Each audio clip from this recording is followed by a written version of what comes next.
Namaste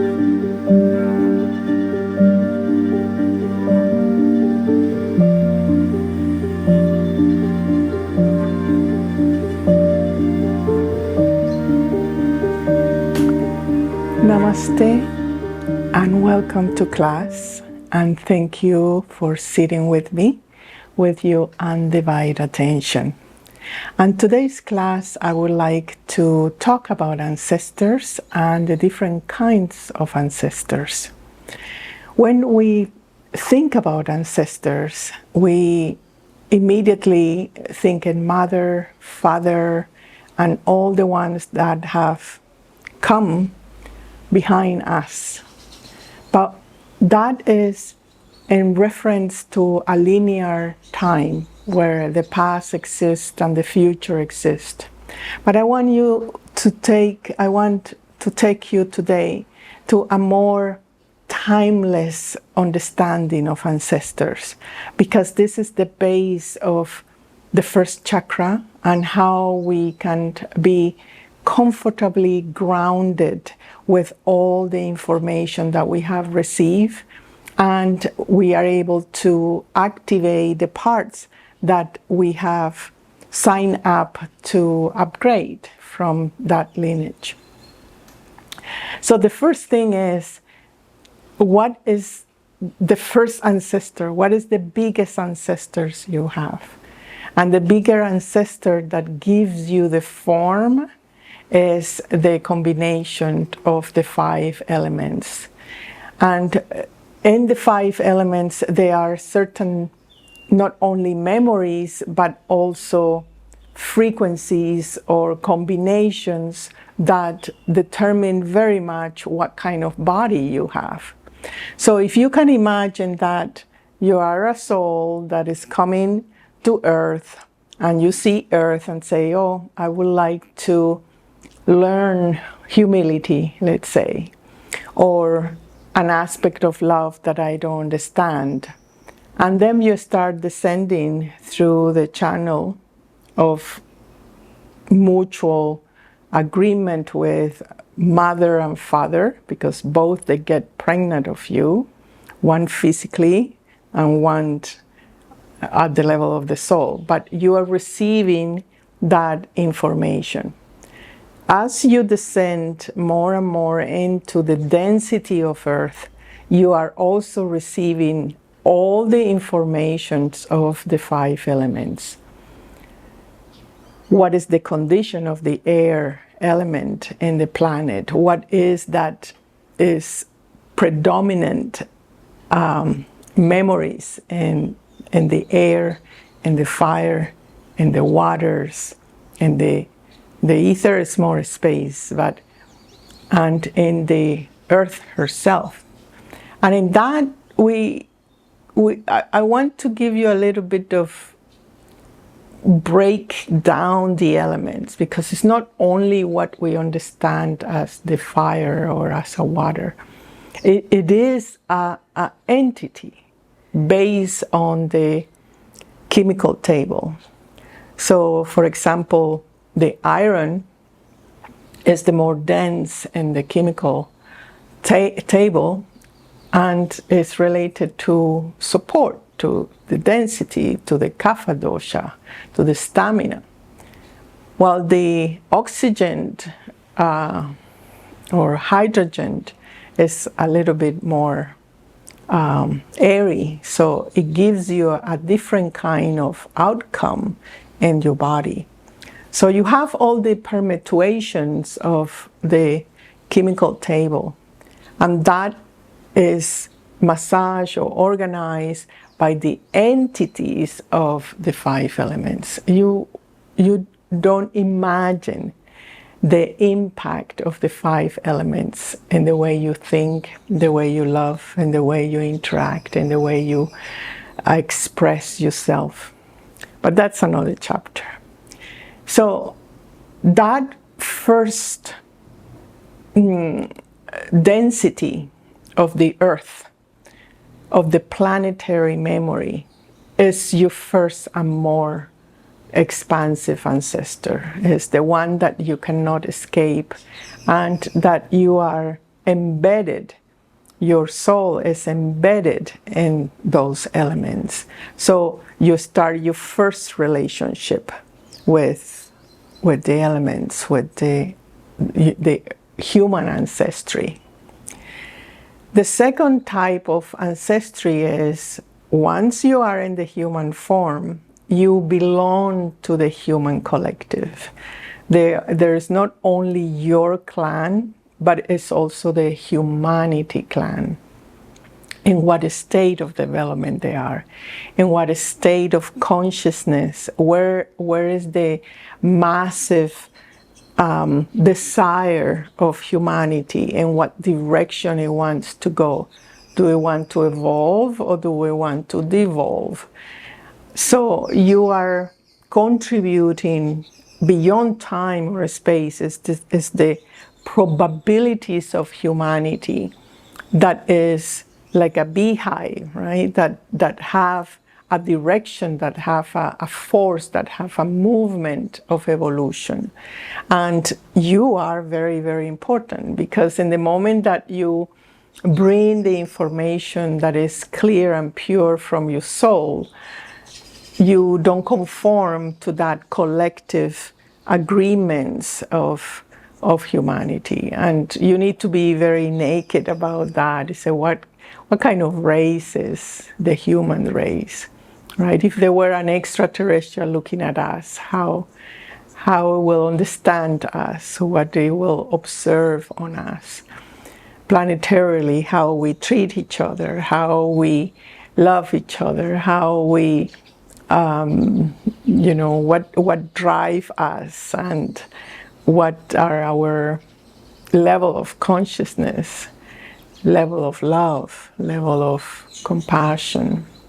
So you are part of that. It's part of the ancestries, and in that you are always moving, right? Because each person in each moment, in each now, have the freedom to think differently, have the freedom to rise the consciousness, and any choice that a clan or a person does, immediately the human matrix moves and shifts.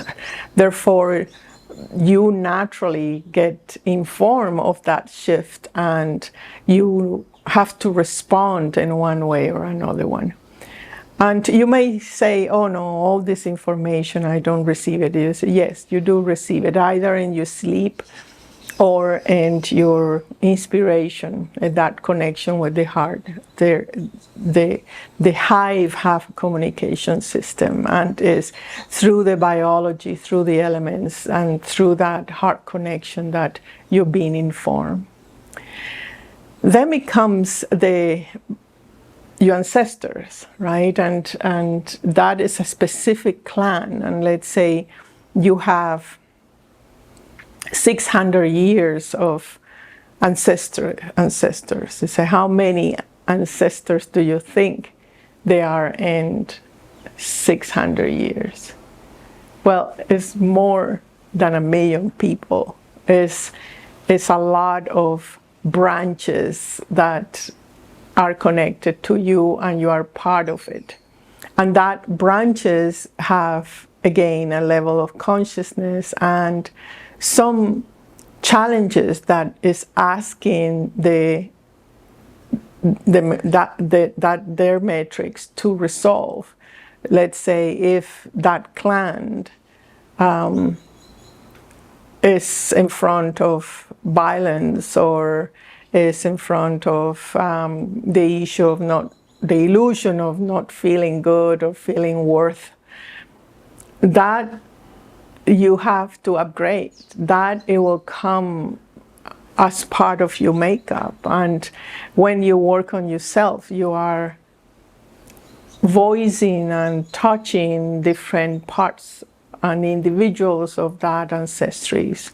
And it's happening at the same time, right? It's not that it's in the past. This is just a mass, a living information that you are part of it. It is something that is your way of being on earth, and that is your very much your biology and the evolution of the genes are really much affected by that influence. And you cannot escape because it's in your blood. That information is in your blood. And then I want to bring your attention to another kind of ancestries, and it's the ancestry that is from the experiences and the trajectory of different incarnations of your soul. It's not a biology thing, it's more of where you are coming from and where you are attached to different timelines of different parts of you that is a soul, is part of your soul. So soul is not only one individual, it's also a cluster of individuals very much attached to you that you have incarnate, that you have bring it into matter and have certain experiences and certain pains and certain deaths and certain dynamics. So that information also is added to this pool of what we call ancestry. And so if you can think that is kind of different clans, one at the level of the earth bodies, at the level of the emotions, at the level of the thought, at the level of your biology. And then there is the clans on the soul where you have contracts and you have different constellations of people that are part of your support system and your memory system and all the wisdom that you have collected through different incarnations. So they're all the time interacting, very much so. And you as an individual are very powerful. You are in that ocean that you may think, well, I am just a seed or a drop of water in this. But the level of frequency or consciousness or the level of how much vibration you have, let's say if you have high hertz in vibration, if you have 250 hertz per second or so, you immediately are rising or attracting or gathering that clans in a very specific way to rise. So a lot of things get resolved by you rising your frequency, meaning to be more in congruence with the spirit. And there is a different kind of ancestries. And the spirit bodies is the ancestries that are not necessarily in your biology or in relation to your soul journey. They are more in terms of guidance or masters that wish to help, wish to donate that energy, that level of frequency, vibration to the soul and to the earth. So, and there you also have a sense of belonging. You also in there have a community. You also in there have, we're never alone and we are never separate from each other. And that's one of the illusion of being on earth, is that, oh, I can play an individual and I can't be okay with, well, no, that creation don't work that way. So, and it's an ongoing thing, right? It's not like, okay, I healed this from my ancestors, or I healed that from this other ancestor. It's an ongoing thing. It is something that the matrix is always moving in the now, and you are a very important individual, and in the rising of vibration of the clan, the multiple clans that we call ancestries. Now, how this relate to your first chakra? Because this is in the Vedic system, say, well, first chakra relate to ancestors.